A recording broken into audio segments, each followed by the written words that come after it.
자, 이제 스노우플레이크, 눈꽃송이죠. 이게 이제 상장 심사서를 미국 증권거래위원회에 제출을 했습니다.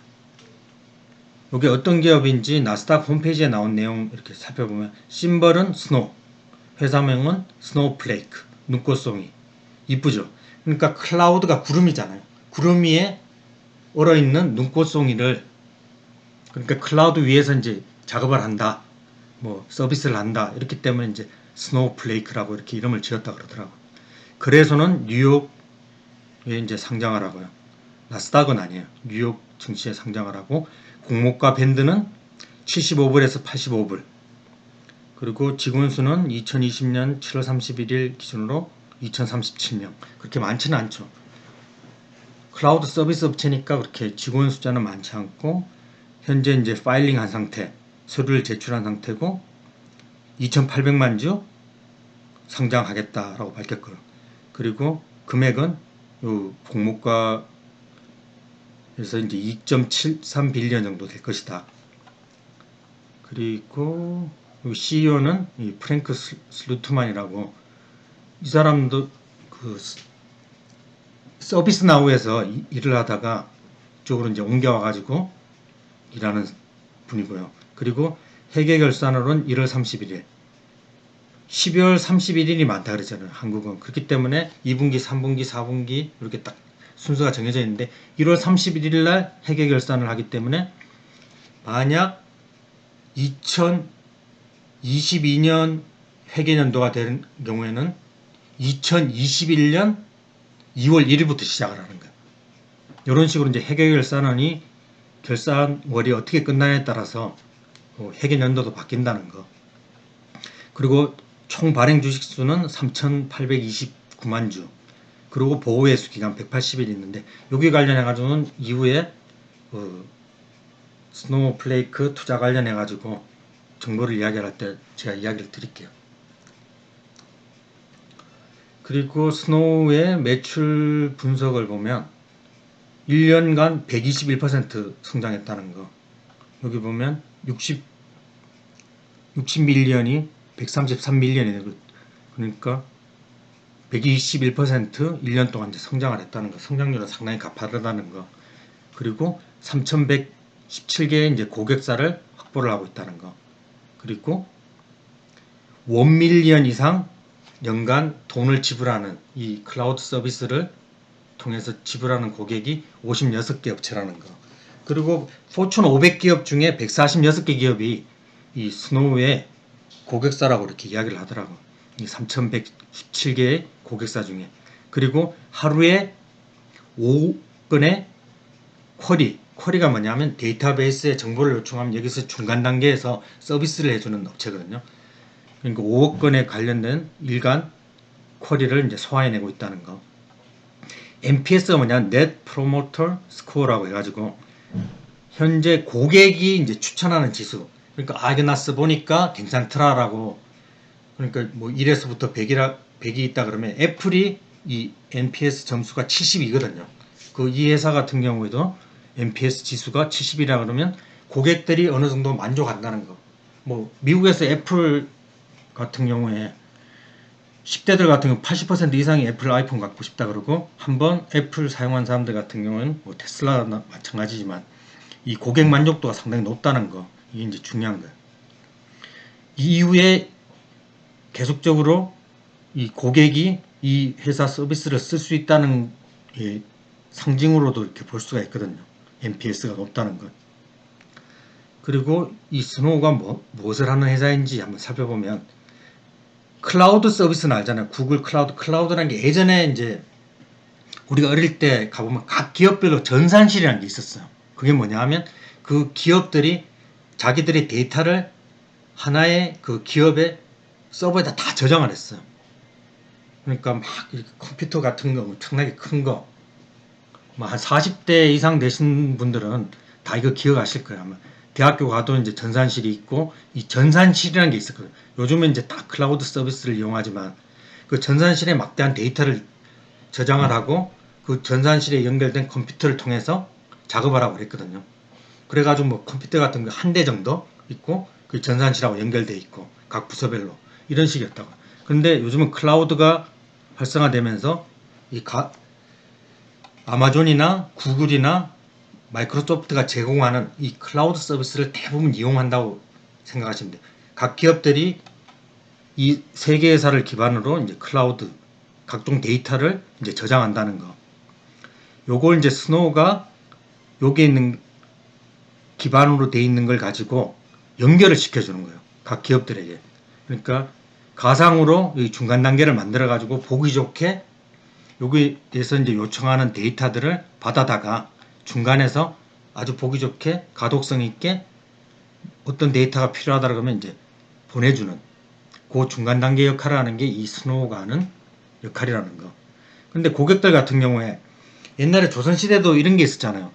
그 역사서를 세 군데 이제 따로 보관을 했다고요. 클라우드도 마찬가지인 거예요. 기업들이 하나의 뭐 아마존이면 아마존만 쓴다. 월마트 같은 거 아마존 안 쓰겠죠. 왜 안 쓰냐? 경쟁자니까 굳이 월마트가 가지고 있는 정보를 아마존에게 유출시킬 필요 없잖아. 그렇기 때문에 이제 마이크로소프트랑 협력을 하는 거예요. 이번에 틱톡 인수하는데도 왜 손을 잡냐? 마이크로소프트하고 같이 이제 협업 관계를 유지하는 거죠. 왜냐? 이 마이크로소프트하고 아마존은 경쟁 관계이기 때문에 굳이 월마트가 자기들이 가지고 있는 엄청난 양의 정보를 아마존에게 줄 필요가 없는 거죠. 그렇기 때문에 이 승자가 없는 거예요. 이 클라우드 시장은. 그리고 고객사들도 이 아무거나 이제 세 개 다 쓸 수도 있고 따로따로 이제 보안을 위해서나 아니면 한쪽에서 이제 데이터가 유실이 되더라도 이쪽엔 또 살아남아 있잖아요. 그렇기 때문에 이 클라우드 서비스 제공업체에 이제 종속되는 걸 싫어하는 거예요. 그걸 이제 해주는 게 요 스노우가 중간 단계에서 여기 이제 세 군데를 다 서비스를 접목을 시켜가지고 해준다는 거. 그리고 요 분야만 계속적으로 이제 전문적으로 연구 개발을 한 거예요. 그리고 각종 이제 데이터 종류가 많은데 이제 분석 직전에 그걸 가공을 해가지고 제공하는 서비스로 이제 매출을 발생을 시키는 게 이 스노우플레이크가 하는 거. 그 요걸 뭐라고 부르냐면 데이터 웨어하우스. 웨어하우스가 뭐냐면 이렇게 막 보관하는 거잖아요. 상품이 들어오면 그 코스코 가면 이렇게 막 그 팔레트에다가 올려가지고 보관을 하듯이 그래가지고 고객들한테 팔 때 되면 꺼내가지고 이렇게 하나씩 나눠주는 그런 역할을 하는 서비스를 이제 제공한다라고 보시면 되는 거예요. 요즘은 이제 로우 데이터, 그 데이터 레이크라고 해가지고 로우 데이터를 가지고 필요한 사람들에게 이제 적재적소에 가져다 주는 거. 요걸 이제 기반으로 많이 이 경향이 바뀌고 있는 상황이에요. 그리고 아마존, 구글, 마이크로소프트도 자체 이 데이터 웨어하우스를 하는데 자체적입니다. 아까 말했듯이 이제 고객들은 하나의 서비스에 종속되기 싫어하니까 이 스노우 같은 경우는 이 세계 업체 클라우드 서비스 위에서 이제 노는 거잖아요. 그렇기 때문에 더 유리하다는 거죠. 구글은 이제 구글 고객들에게만 이 자체 서비스를 이제 제공을 할 수 있고 아마존도 마찬가지고 아까 예를 들었던 이제 월마트가 아마존을 안 쓰기 때문에 아마존은 월마트를 이제 고객으로 맞이할 수도 없는 거잖아요. 이렇게 간략하게 어떤 식으로 이제 매출을 일으킨다, 어떤 서비스를 한다는 걸 아시면 되고요.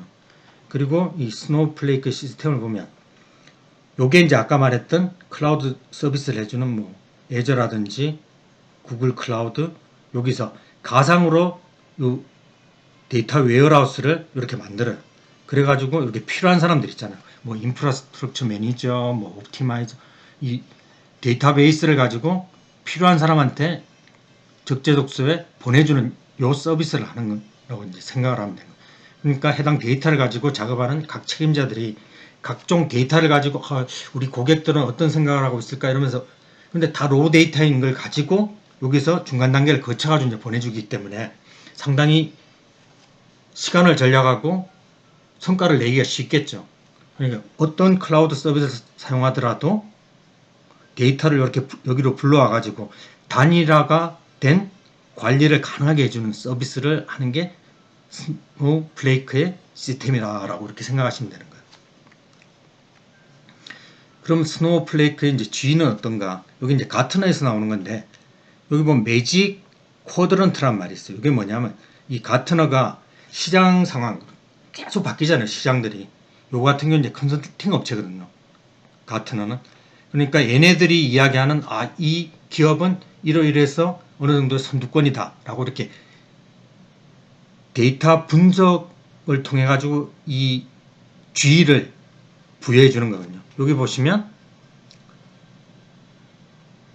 소프트웨어 에셋 매니지먼트 툴. 그러니까 팩트셋의 고객이 팩트셋이 이 스노우의 고객이에요. 그 팩트셋은 막대한 그 증권거래위원회라든지 아니면 막 로우 데이터들이 막 나오겠죠. 그건 이제 스노우에서 이제 거쳐가지고 팩트셋도 차트를 만들거나 뭐 이런 그 그래픽을 그리거나 이런 식으로 요 SM 매니지먼트 하는 툴의 가장 선두주자가 누구냐면 이제 스노우라는 거. 여기 서비스 나우도 있잖아요. 이런 식으로 경쟁 관계가 형성이 된다는 거. 리더 중에 요 3개 업체라는 거. 그리고 요걸 보면 이제 클라우드 매니지먼트. 아까 클라우드를 그 아마존이라든지 구글이라든지 마이크로소프트에 저장되어 있는 클라우드 저장소에 저장되어 있는 걸 가지고 이렇게 보기 좋게 보내준다고 그랬잖아요. 여기서 보면 요 스노우도 어느 정도 리더 속에 포함이 된다는 거. 여기 보면 이제 다른 업체들도 하고 이제 경쟁을 하겠죠.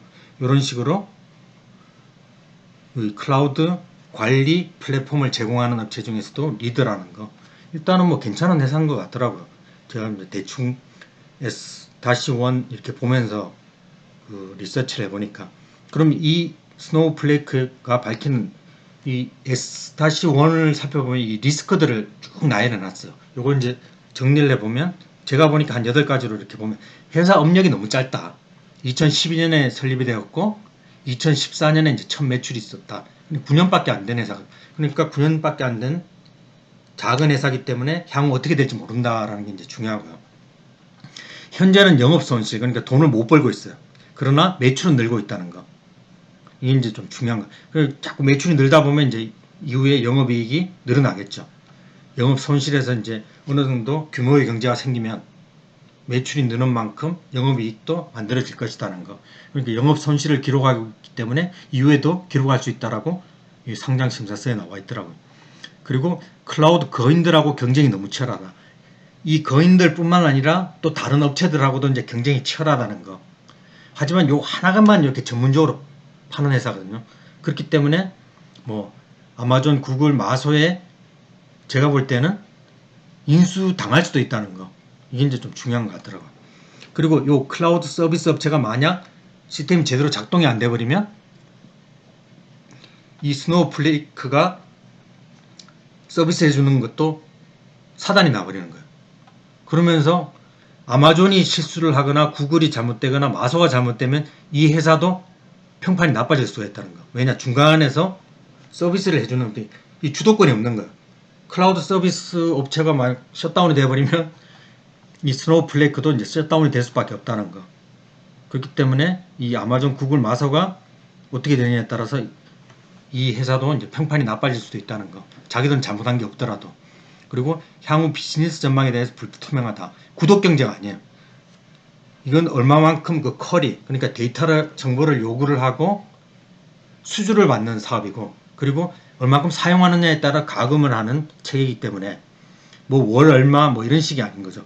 그렇기 때문에 정확하게 향후 전망에 대해서 이제 쫙 이렇게 나올 수가 없는 거예요. 뭐 넷플릭스는 12불이잖아요. 12불이면 우리는 뭐 구독자가 100만 명이 있기 때문에 얼마 나오겠다는 게 어느 정도 나오잖아요. 그리고 향후 구독자가 얼마큼 늘어날 거기 때문에 우리는 전망이 가능하다가 되지만 여기는 이제 경쟁자들도 많고 그리고 수주하고 사용 여부에 따라서 달라진다는 거. 그리고 코비드-19 불확실성은 뭐 다 기업들 가지고 있는 게 근데 본사가 캘리포니아에 있다는 거.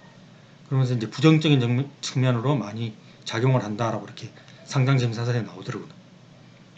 그리고 뭐 정부의 규제, 그리고 관세, 글로벌 경제 상황, 환율 많은 걸 이제 따져봐야 되는 거거든요. 이건 이제 국경이 없잖아요. 이런 기업들은 뭐 물건을 팔아가지고 수출하는 게 아니라 서비스를 제공하는 거기 때문에 열려 있다고요. 그럼 뭐 유럽에서도 할 수도 있고, 뭐 아시아에서도 할 수도 있고, 기사가 없이도 충분히 이제 서비스 하나로 인터넷망을 이용해서 하는 거기 때문에 이런 상황에 따라서 많이 달라진다는 거. 그리고 그 외에도 수십 가지 뭐 자그마한 영향을 미칠 수 있는 리스크들이 있다라고 하는데 요 7가지가 가장 뭐 제가 판단해 볼 때는 가장 큰 리스크 같더라고요. 그리고 중요한 게 워렌 버핏이 이제 스노우 지분 투자를 19%할 것이다라고 이렇게 이야기를 했어요. 여기 보면 상장심사서에 나온 내용을 그대로 발췌해가지고 이야기를 드리는 건데 각각 CRM하고 버크셔에서 250만 달러를 투자를 해가지고 312만 5천 주, 그 80불에 인수를 그러니까 투자를 했다라고 이렇게 나와 있어요. 이렇게. 그리고 버크셔에서는 2차로 404만 2,043주를 더 매입할 것이다 라고 이렇게 이야기를 해서 80불로 계산하더라도 총 처음에 이제 1차 투자한 거 2차 투자한 거 합쳤을 때 716만 2,043주 약 573밀리언 달러 5억 3,700만 달러 정도 되겠죠.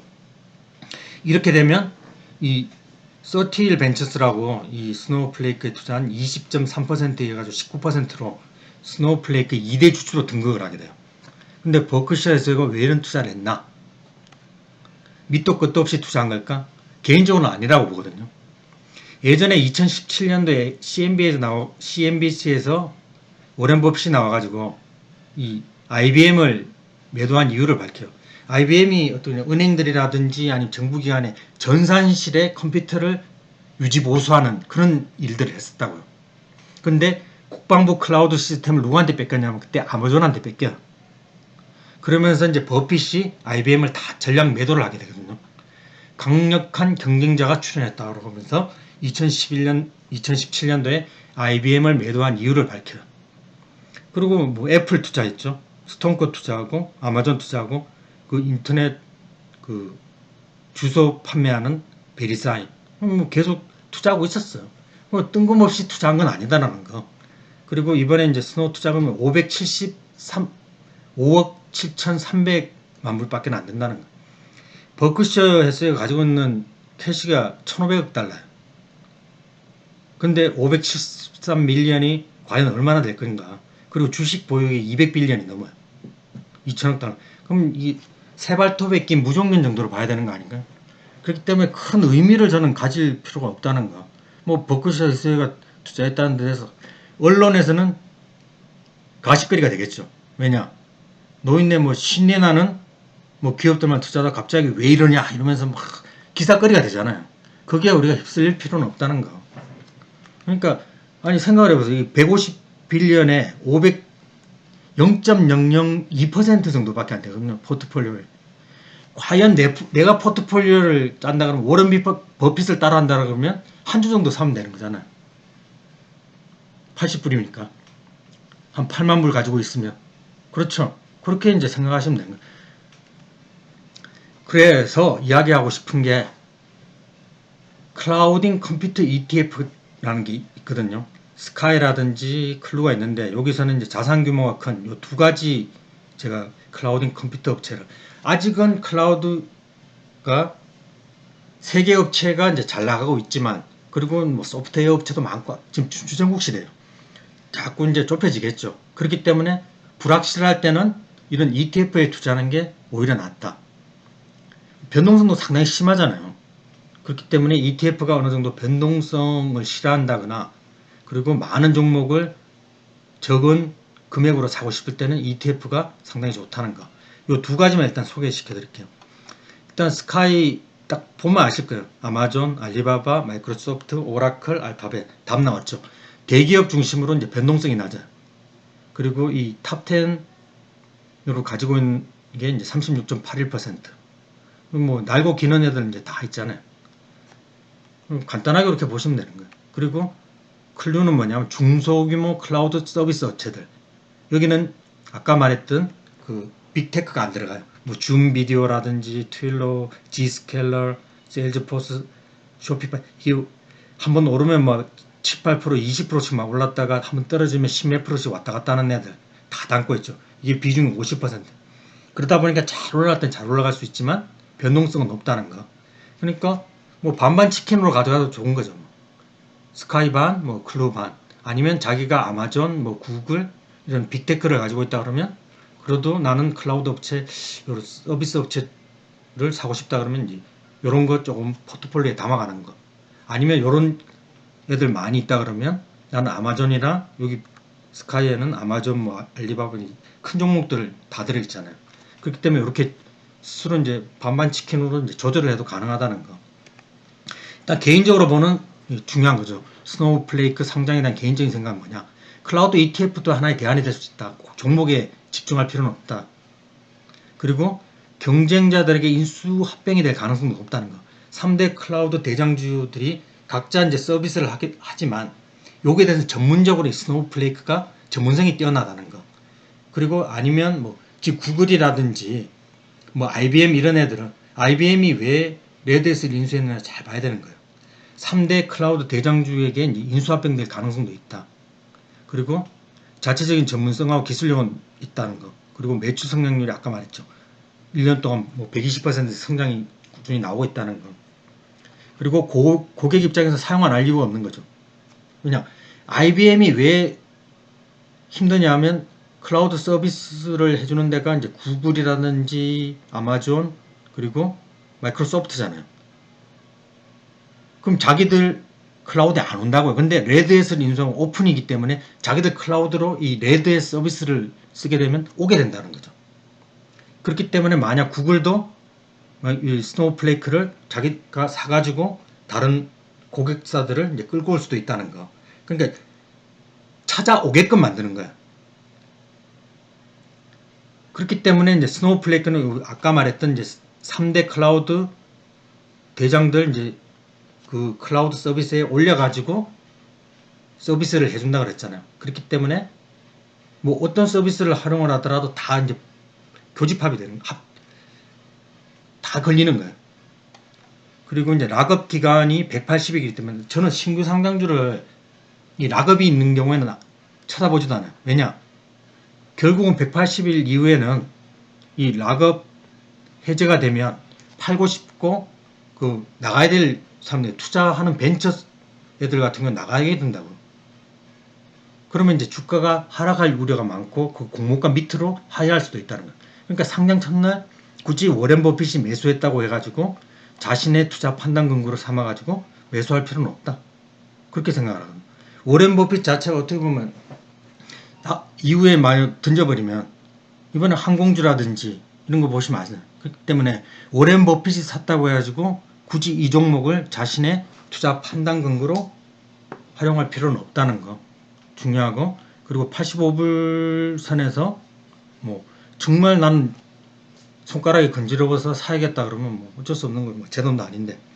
그러니까 분할 매수하는 게 적당하고 락업 풀리고 난 뒤에 해도 관계는 없다라고. 아무리 좋은 주식시장 매일 열리고 언제든지 살 수 있으니까 관심은 가지되 굳이 막 상장 첫날 뭐 100% 오르는데 따라가고 그럴 필요는 없다는 게 제 개인적인 판단입니다. 제 개인적인 판단을 또 자신의 투자 판단 근거로 사용할 필요는 없겠죠. 시청해 주셔서 감사합니다. 좋아요, 구독하기는 필수 소비자입니다.